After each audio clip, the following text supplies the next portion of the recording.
Pookode veterinary സർവകലാശാല വിദ്യാർത്ഥിയായ ജെ.എസ്. സിദ്ധാർത്ഥന്റെ മരണത്തിൽ പ്രതിപട്ടിക വലുതാകുമെന്ന് സൂചന നൽകി CBI എഫ്ഐആർ സമർപ്പിച്ചു. Kalpetta judicial first class magistrate കോടതിയിലാണ് എഫ്ഐആർ നൽകിയത്. സിദ്ധാർത്ഥന്റെ മരണം സംബന്ധിച്ച് കേസ് ഏറ്റെടുത്ത് മൂന്നാം നാൾ CBI കോടതിയിൽ എഫ്ഐആർ സമർപ്പിച്ചു.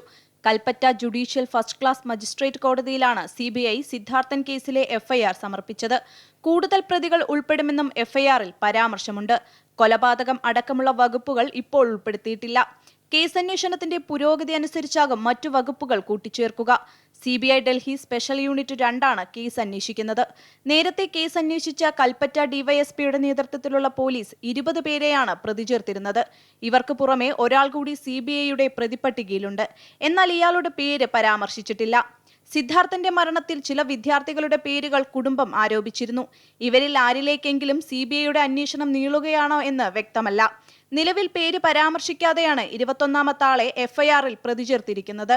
ഡൽഹിയിൽ നിന്നുള്ള CBI സംഘം വയനാട്ടിൽ ക്യാമ്പ് ചെയ്താണ് അന്വേഷണം നടത്തുന്നത്. അന്വേഷണത്തിന്റെ ഭാഗമായി സിദ്ധാർത്ഥന്റെ അച്ഛന്റെ മൊഴി ചൊവ്വാഴ്ചയെടുക്കും. ഡൽഹിയിൽ നിന്ന് ഒരു SP-യുടെ നേതൃത്വത്തിൽ 4-അംഗ സംഘമാണ് എത്തിയിരിക്കുന്നത്. മലയാളികളായ ചില ഉദ്യോഗസ്ഥരും വരും ദിവസങ്ങളിൽ സംഘത്തോടൊപ്പം ചേരുമെന്നും സൂചനയുണ്ട്. അമൃത ന്യൂസ്, വയനാട്.